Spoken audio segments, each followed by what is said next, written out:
கிறிஸ்துவுக்குள் பிரியமானவர்களே, இன்றைய நற்செய்தியிலே நம் ஆண்டவர் இயேசு கிறிஸ்து திருமுழுக்கு யோவானை பார்த்து, திருமுழுக்கு யோவானை விட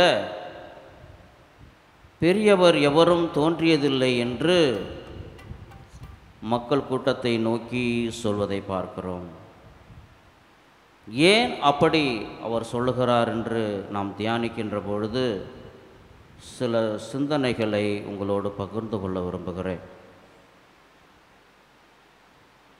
கடவுள் இந்த உலகத்திலே நிறைய இறைவாக்கினர்களை அனுப்பினார் மக்களை மீட்பதற்காக.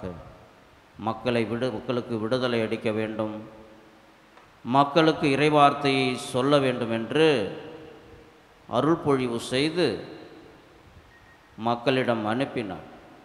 ஆனால் கடைசியாக பழைய ஏற்பாட்டிலே கடைசி இறைவாக்கினராக இயேசு கிறிஸ்துவை முன்னறிப்பதற்காக சாகப அருளப்பரை கடவுள் இந்த உலகத்திற்கு அனுப்பினார். இயேசு அன்னை மரியாளுடைய வயிற்றில் உருவாகத்துக்கு முன்னரே 6 மாதத்திற்கு முன்னரே ஸ்நாகப அருளப்பர் கற்பம் தரிக்கிறார். ஆனால் இயேசு சொல்லுகிறார், திருமுழுக்கு யோவானை விட பெரியவர் எவரும் தோன்றியதில்லை. இயேசு அவர் பெரியவராக இருக்கிறார் என்று சொல்லுகிறார்.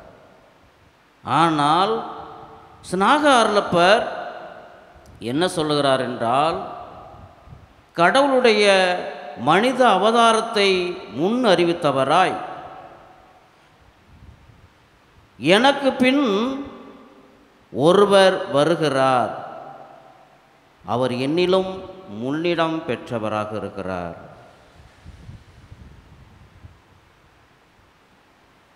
நான் அவரை அறியாதிருந்தேன், ஆனால் தூய ஆவி எனக்கு அதை வெளிப்படுத்தினார் என்று சொல்லுகிறார்.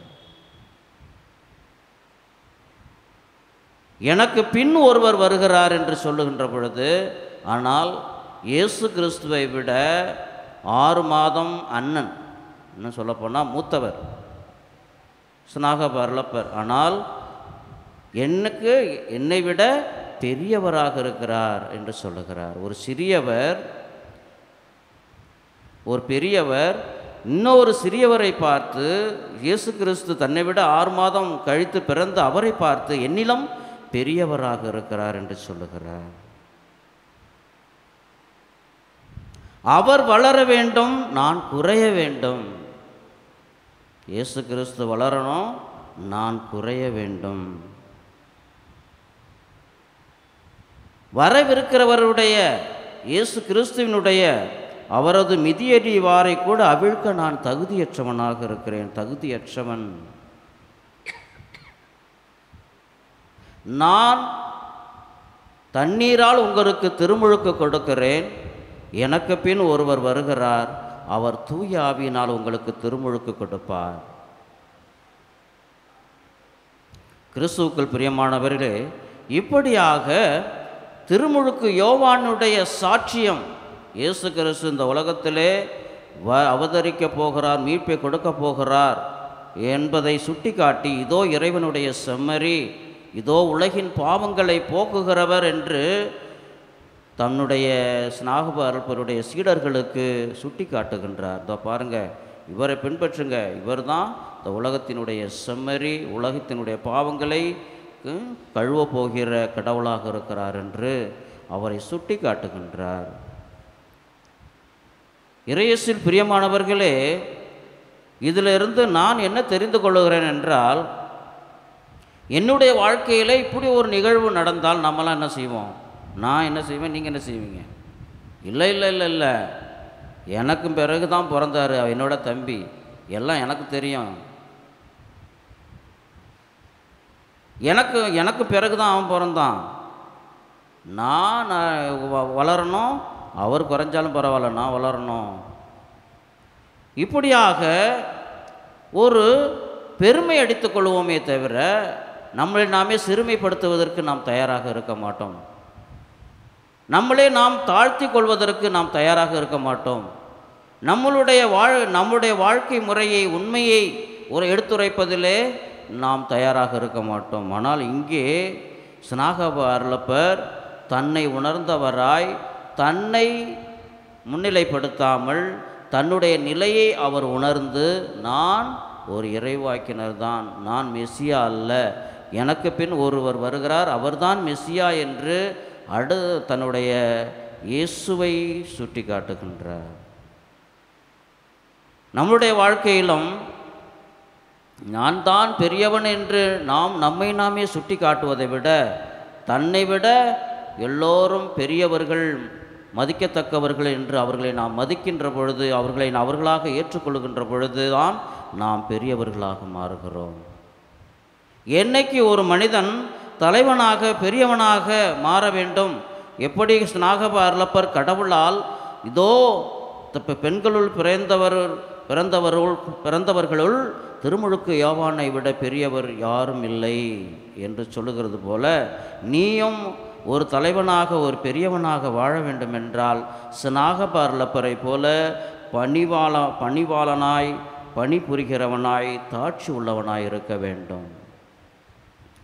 எப்படி நீ தன்னையே தாழ்த்தி தன்னுடைய நிலையை உணர்ந்து உண்மைக்கு சாட்சி பகர்கின்றோமோ அப்பொழுதுதான் கடவுள் நம்மளை உயர்த்துகிறார். இதோ எல்லாவற்றிலும் பெரியவர் இதோ இருக்கிறார் என்று நம்மளை உயர்த்துவார். அதனால் எவர் ஒருவர் தன்னை தாழ்த்துகிறாரோ அவர் உயர்த்தப்படுகிறார்.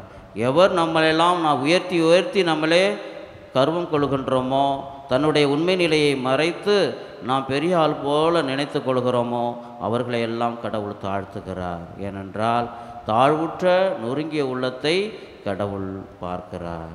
எனவே கிறிஸ்துவுக்குள் பிரியமானவரே, இந்த ஸ்நாகப அருளப்பரை போல நம்மை உணர்வோம், நாம் யார் என்று உணர்வோம். நாம் எந்த அளவுக்கு கடவுளுக்கு முன்னாடி நாம் எல்லாம் யார் என்பதை உணர்வோம். கடவுளுக்கு ஸ்நாகப அருளப்பரை போல நம்மளால் முடிந்த அளவுக்கு கடவுள் செய்த நன்றிகள், அவர் செய்த எல்லா நம்மீது காட்டிய அன்புகள் எல்லாவற்றையும் பிறருக்கு பறைசாற்றுவோம் ஸ்நாகப அருளப்பரை போல.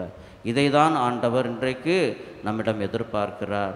நீங்கள் நான் செய்த எல்லா நன்மைகளுக்கும், அன்புக்கும், இரக்கத்திற்கும் நீங்கள் சாட்சி பகர வேண்டும். நீங்கள் ஒரு அன்பார்ந்த, அமைதியான, மகிழ்ச்சியான கிறிஸ்தவர்களாக வாழ முயற்சிக்க வேண்டும் என்று இன்றைய நற்செய்தியிலே ஆண்டவர் நமக்கு அழைப்பு விடுக்கிறார். இப்படிப்பட்ட ஒரு அருமையான இந்த ஸ்நாகப அருளப்பருடைய வாழ்க்கை முறையை நாமும் பின்பற்றுவோம். அவரை போல தாட்சியாக வாழ முயற்சி எடுப்போம். ஆமீன்.